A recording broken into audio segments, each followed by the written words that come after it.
And welcome to Week 11, Season 2 of the Aefl, guys. And another exciting week as we are getting even closer to the playoffs. And if Kelsey could please stop making so much damn noise in the kitchen. But before we get started, gotta give a quick shout out to two of our favorite fans sitting watching at home. Well, besides our dedicated league members, Renee and Nicole. Especially Renee on the fact of grabbing that nice Vera Bradley overnight bag for my grandma. She's got, best grandchild right here now because of you. So thank you. But getting into the scores for last week, I lost a pretty lopsided game there to Bar, 122.7 to 86.8. Paul Baker's Dream Team gets the big win, 143.1 to 126.9 over Liquor in the front, Poker in the back. Team Minivan comes out of nowhere and picks up the very big win over Old Smuggler, 136.6 to 123.1. Newton's Law gets the win over Helmet-to-Helmet Contact, 109.2 to 72.4. Raging Boners, another surprise win there over Find a Black and Decker, 115.7 to 86.3. Trevor, you have now lost 3 in a row. You got to be concerned. What the hell's going on with your team? Are you trying to blow the season? I mean, you're getting pretty close to being out of the playoffs here with those 3 straight losses. Something to look into. And then Grand Slam Breakfast Squad gets his 4th win in a row over Inglorious Bastards, who put up a very impressive 135 points, but not enough to beat Dustin's 153.9.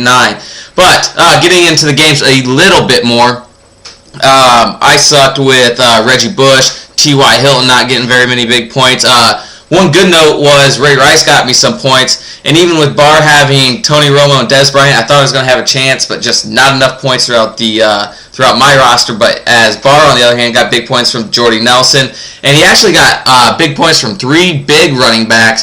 Who was it? McCoy, Tate, and Ivory. The Tate, just because Arian Foster being out, then Ivory picking up big points as well, so he picks up the big win there, and those points really hurt me, as I only scored 86, while Brandon, beat me by 60 points, so he's now ahead of me in the standings because he outscored by 60 points this week and also picked up the big win over Fichter, who, even Fichter put up 126 points, and, even had a lot of points left on the bench, but Fichter, looking through your roster there, it was a little bit hard. You're not going to set AP, who only had single-digit points, whereas you could switch some things around and maybe stolen a victory here. But, I can't disagree with the way that you set up your roster, where Brandon had big points from Antonio Brown and Vincent Jackson.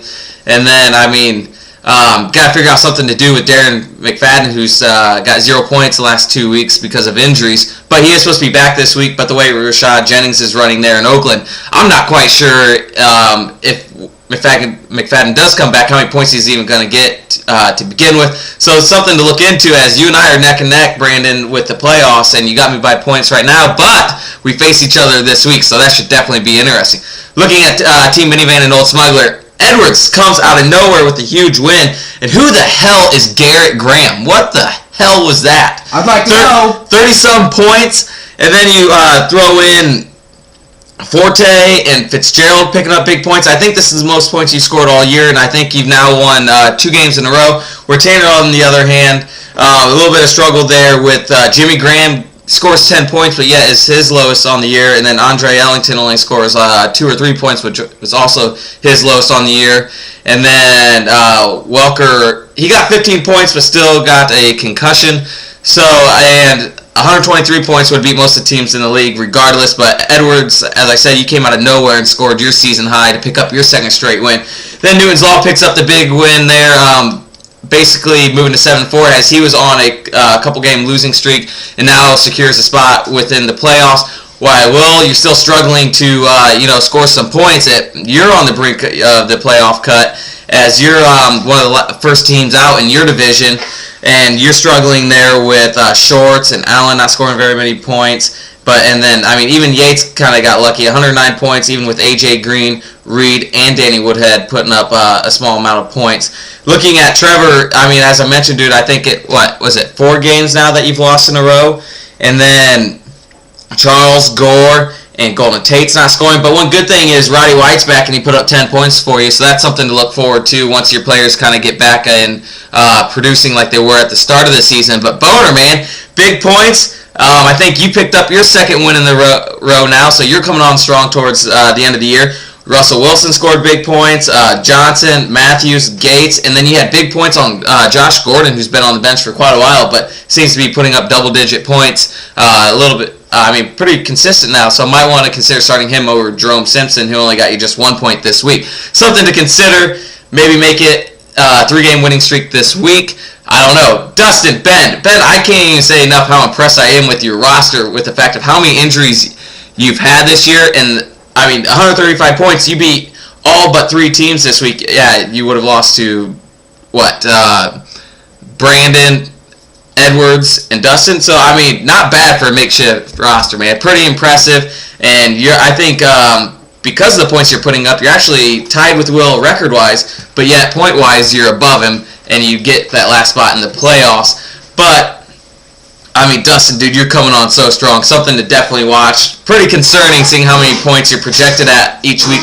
And I think, as Sandra and I was talking earlier tonight, you're actually beating those projections most weeks. So that's something pretty scary. And then what do you know? We make that trade, and Foles puts up decent points, and then Big Ben comes out of nowhere, who's on your bench, and scores even more.